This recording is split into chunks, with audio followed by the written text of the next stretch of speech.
up, Andrea, Camille, Mish? It's Sunday. How cool is this? Andrew? Kelly? Congratulations, Kelly. What's up, Joseph? John Bercier. Wow. Must be something special going on today. Right back.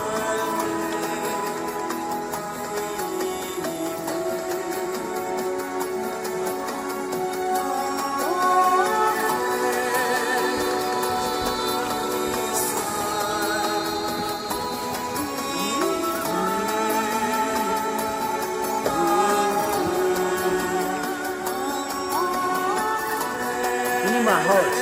I want my 50 hearts. 50. Boom, boom, boom, boom, boom, boom.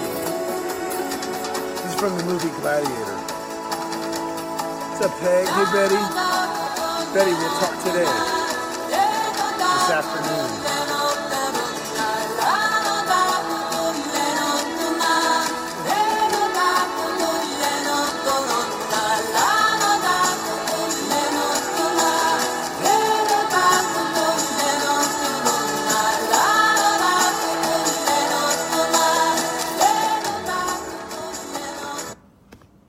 Great morning, everybody. There's something really special about Sunday mornings. And I think what it is for me is I just think it's so abnormal, for people to be doing stuff like this. So, first of all, congratulations on an amazing week last week. Amazing rise-ups from all of you. I enjoy them so much. So many breakthroughs, distinctions, and the quality of people that we have in this group is just immeasurable. So I love the fact that so many of you are stepping in and sharing, from your mind, but also your heart and your gut, turning potentially, below the line feelings into positive feelings. So, just in this moment right now, so much gratitude for this group. Just an amazing opportunity for us to practice, practice being successful, happy. Being successful and happy is something we have to do on purpose, and that's what we're doing in this group. And I'll talk a little bit about that. So, just as a reminder, this is my rise up today. Not all of it. I did all this morning. I just love to write, but as a reminder, we have our little our post-it notes there. Hey, Val, and I'll share mine today. I was writing. You'll see in the description it says April Fuels Day 8. So today's the 8th day of April, and I love the cuteness of that name, but I love the fact that April is fueling Day 8. That's what we're doing. We're locked into this month of April, and we're recognizing that it's fueling us. So just quickly, if I be honest and I check in, because I know a lot of you sometimes will get caught up in the drama triangle, right? Either you're trying to be a hero for somebody else. This would be a great component from the book to talk about. I'm not going to go too far into it today, but you're either trying to be a hero, and that's a way of getting away from yourself, or you're a victim, very popular one, right?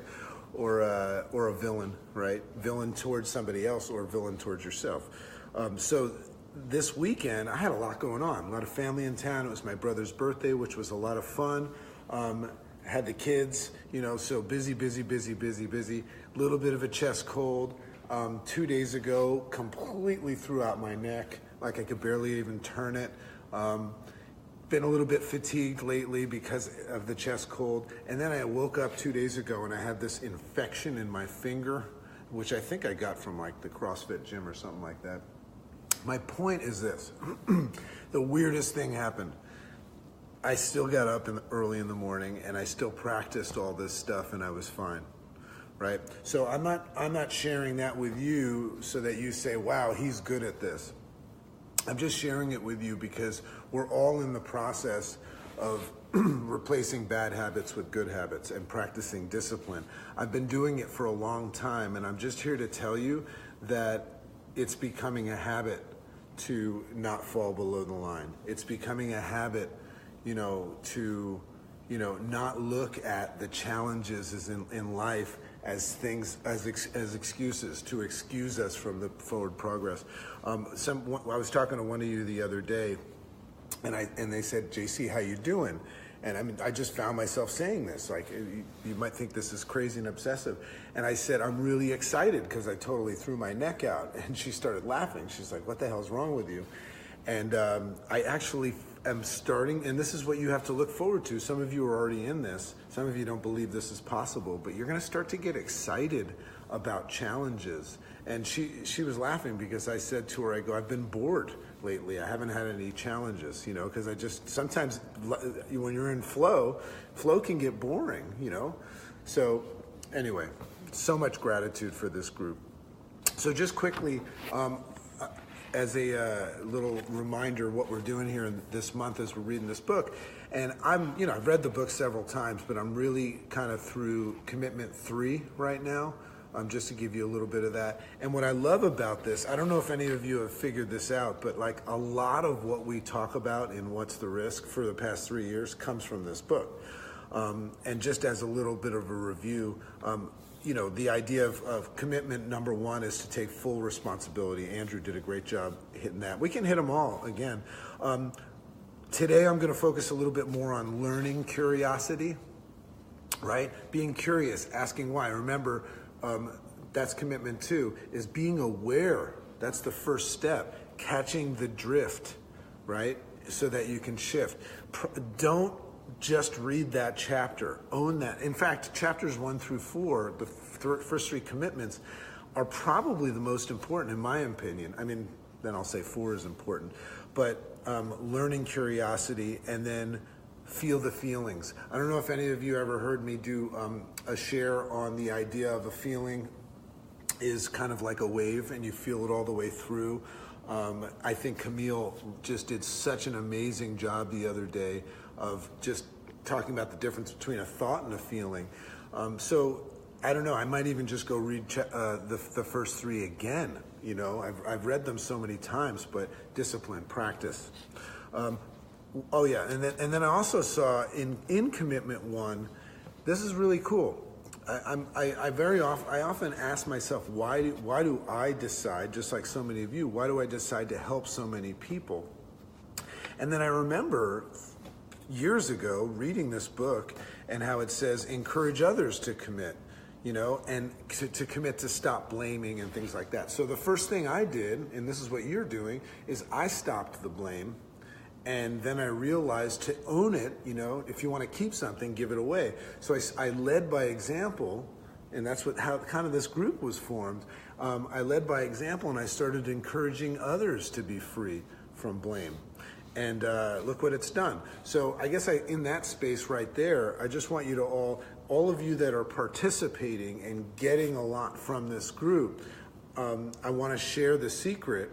And for all of you that do rise ups and you're starting to do that, you understand, encourage others to tap into this world, because as soon as you help somebody else awaken, you take ownership of it. It's unbelievable.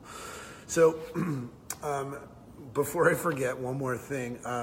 There's this whole group of human beings that, and I've been one, that just can't escape the drama triangle. They're just constantly getting excited, trying to go into flow and never collecting 200 past go, and just live in victimhood, and blame and shame and justify. And, they're just in that phase where they can't break free from that. And I was talking to some of them, and it's always kind of a humorous talk because they know exactly what they're doing. But I just want to give you a heads up. I'm going to help facilitate creating a group, not a bitch session. This is not, it's very funny because if you get all those people together, they'll spend hours just saying, what's your problem? That's not what it's going to be. I'm thinking about creating a side group and then helping them run it in a solution-focused manner. I'm really, really interested in helping crack the code for those people, and which, by the way, there's no code, just a little secret. just to get them out of the victim stance. You know, they're just so stuck in being a victim and disappearing and gaining weight and all that stuff and then coming back. And there's so many of them. There's such amazing people. So I want to bring them all together and not let them complain. So anyway, if you're interested in that or you know somebody that is, that's going to be coming soon. Might be like on Saturday mornings or something like that.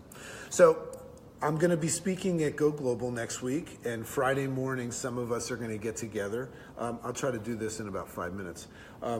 Some of us are going to get together from this group in Orlando and do a Rise Ups, and maybe we'll all do one together. So you can look forward to that. And we've got a bunch of great people coming up this week. So I started writing. Dr. Ray gave me a couple of speaking assignments.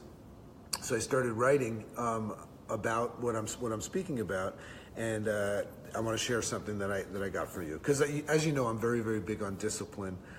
So you know, I was writing the other day about how discipline is not a punishment; it's a reward once practiced. Sometimes when we practice discipline, we look at it as we're restricting ourselves from doing some other thing. So we very often look at discipline as a punishment. It's not a punishment, it's a reward. So let me go on. Discipline is the step-by-step consistent replacement of bad habits that hold you back, which are habits. You know, bad habits are habits, meaning you practice them with regularity because you've been doing them so long. So sometimes you guys get caught up, or we get caught up, in doing something over and over that keeps on moving us back, and we get down on ourselves. It's a habit. You've done it so long, it's a habit. So use the same philosophy, practicing discipline, and replace those habits. So that's a key for that group, you know, we're gonna talk about, is if you're noticing that you keep on going back to the victim trough, to have a you know, or the fountain of victimhood, to have a sip, just look at the habit. You know, that it could be a food trigger, it could be whatever, but look at the habit and replace it with a good one. So what I've been doing with Rise Ups is doing them so often that they've become a habit now. Water is a habit, reading is a habit, journaling is a habit, you know, going to the gym. So Aristotle, this is so cool. Aristotle, and here's a breakthrough, and then I'll finish up. Aristotle said that you are what you repeatedly do. That was said by Aristotle, right? You are what you repeatedly do. And I challenge you also, when I thought of that, I challenge you also to acknowledge that what you repeatedly think is having too much influence on what you repeatedly do. So he's right, you are what you repeatedly do, but I'm challenging you to realize that what you repeatedly do is very, very often affected by what you repeatedly think, and you're very much entrenched in allowing what you think to have too much influence. So when practicing discipline, it's important to understand that you don't have to feel right about it. Just understand the mechanics of taking a disciplined activity, drinking water, being on program, and understand what you're really doing. It's a different headspace, is replacing bad habits that you are comfortable doing because you think, right? You think that's who you are, right? But who you think you are, very commonly, is not who you want to be, right? So don't let who you think you are have any impact on what you do, right? Practice discipline, and just, you know, it's not fake it till you make it, but practice the disciplined activities of the person you want to be. I thought that was pretty profound. So I'm here to encourage you all to cut the string, holding the kite of mediocrity, right? Holding on to your story, and let the winds of change sweep it away. Decide today to go after not what you think you deserve and what you think you are capable of having. Today, go after what you want. That's it. You know, and there's so many other things, and I might say some things like that from the main stage, and I'll share my little post-it. But I was thinking today, you know, what do you want? And I put it up there. Like, if somebody asked you right now, what do you want? would you know how to answer that? What's your mission statement? What do you want in life? And not a big, long, elaborate thing. And I started to think about how would I answer that question. And I don't remember if I can recite it perfectly, but what I was thinking I was looking at what I do every day, and I realized that what I want to raise awareness of human potential. I love to raise awareness in people of human potential and then provide solutions to practice that human potential for success. So think about that. You can play around with that. I'm not seeing any of the comments or the reactions, so I'm just going to assume you guys are listening and watching this. And then my post-it for the day is, I wrote on it, feel the feelings with curiosity. Feel the feeling, that's commitment 3. Feel the feelings with curiosity, meaning be curious when you're having feelings. You know, be curious with look to see, am I drifting? What am I really feeling? You know, is it a thought or is it a feeling? And that's called learning agility. I love the way they say that in the book. Be very agile with your learning process. Learn so that you can grow. Say, how can I grow from this? I wonder why I'm feeling this way. Is it a feeling? Is it a thought? So I love that. Feel the feelings with curiosity. And what will happen is that'll give you the ability to catch yourself in a drift, right? Catch my drift and then shift. Love and appreciate you. I'll let you know about that information. And then I'm gonna go back to this. I love this song. Theme song for Gladiator.